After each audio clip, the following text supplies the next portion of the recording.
வழக்கம் போல் டீ கடைக்கு சென்ற கணவன்.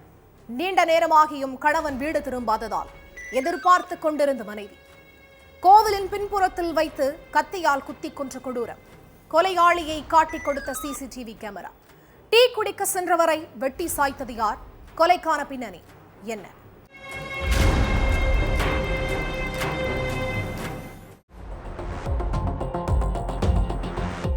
வழக்கம் போல வெளியே போன கணவரை ரொம்ப நேரமா ஆளையே காணோம்னு மனைவியும் வீட்டுல உள்ளவங்களும் தேடிட்டு இருந்திருக்காங்க. அந்த நேரம் பார்த்து காணாம போனவருடைய மனைவிக்கு போலீஸ் கிட்ட இருந்து ஒரு போன் வந்திருக்கு. உங்க வீட்டுக்காரரை யாரோ வெட்டி கொன்னு போட்டுட்டாங்க, சீக்கிரம் வாங்கன்னு சொல்லி இருக்காங்க. இதை கேட்டு ஒட்டுமொத்த குடும்பமுமே சுக்கு நூறா நொறுங்கி போயிட்டாங்க.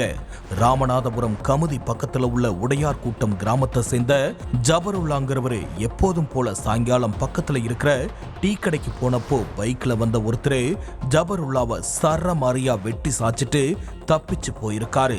கண்மூடித்தனமா சகட்டு மேனிக்கு வெட்டினதுல ஜபருல்லா உடம்புல பல இடங்கள்ல வெட்டு காயம் இருந்திருக்கு. இந்த அளவுக்கு கொடூரமா அவரை கொன்னது யாருன்னு தீவிர விசாரணையில இறங்கினாங்க போலீஸ். ஜபருல்லாவுக்கு யார் கூடயாவது பகை இருக்கான்னு விசாரிச்ச போலீஸ் சம்பவம் நடந்த இடத்தை சுத்தி இருக்கிற சிசிடிவி கேமராவை அலசி ஆராய்ஞ்சிருக்காங்க.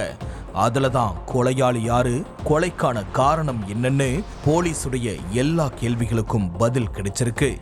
ஜபருல்லாவுடைய மனைவி கிருஷ்ணவேணி உடையார் கூட்டத்துல கடந்த 10 வருஷமா மீன் வியாபாரம் பார்த்துட்டு வராங்க. ஒரு வாரத்துக்கு முன்னாடி கிருஷ்ணவேணி வீட்டுக்கு பக்கத்துல டியூஷன் முடிச்சிட்டு வந்த சிறுவர்கள் 2-3 பேரு ரோட்லயே அடிச்சு உருண்டிருக்காங்க. அதை பார்த்த கிருஷ்ணவேணி அந்த பசங்களை விலக்கி விட்டுருக்காங்க. அதுல இருந்த 17 வயது மாணவன் முனீஸ்வரன் சண்டையை விலக்கிவிட்ட கிருஷ்ணவேணிய தகாத வார்த்தையால பேசியிருக்கான். அதனால ஆத்திரம் அடைஞ்ச கிருஷ்ணவேணி முனீஸ்வரனை அடிச்சதா சொல்லப்படுது. அதுக்கு என் மேலேயே கைய வச்சிட்டியா, எங்க அப்பாவை கூட்டு வந்து உன்னைய என்ன பண்றேன் பாருன்னு சொல்லிட்டு அங்க இருந்து கிளம்பி இருக்க அந்த சிறுவன் கிருஷ்ணவேணி அடிச்சதா சொல்லி அழுதுகிட்டே வீட்டுக்கு வந்த மகனை பார்த்த தந்தை அபிமன்யு பதற்றமாகி இருக்காரு. அதுக்கு பிறகு என்ன நடந்துச்சு, எதுக்கு அழறன்னு விசாரிச்சப்போ பக்கத்து தெருவுல உள்ள மீன் விற்கிற கிருஷ்ணவேணி என்ன அடிச்சிட்டாங்கன்னு சொல்லி கண்ணீர் வடிச்சிருக்கான் முனீஸ்வரன். மகன் கண்ணுல இருந்து சாரியா கண்ணீர் கொட்டுனதும் டென்ஷன் ஆன அபிமன்யு நேரா கிருஷ்ணவேணி வீட்டுக்கு போயிருக்கான். அங்க வாசல்ல உட்கார்ந்துட்டு இருந்தவங்களை தகாத வார்த்தைகளால பேசினது மட்டும் இல்லாம வீட்டுக்குள்ள அழைச்சிட்டு போய் பாலியல் ரீதியா துன்புறுத்தி சரமாரியா தாக்கி இருக்கான். கிருஷ்ணவேணியுடைய அலறல் சத்தத்தை கேட்டு அங்க வந்தவங்க அபிமன்யுவை பிடிச்சு அடிச்சு விரட்டி இருக்காங்க. இந்த சம்பவம் நடந்து 2 நாளைக்கு அப்புறம் அபிமன்யு அவங்க வீட்டு திண்ணையில படுத்துட்டு இருந்திருக்கான்.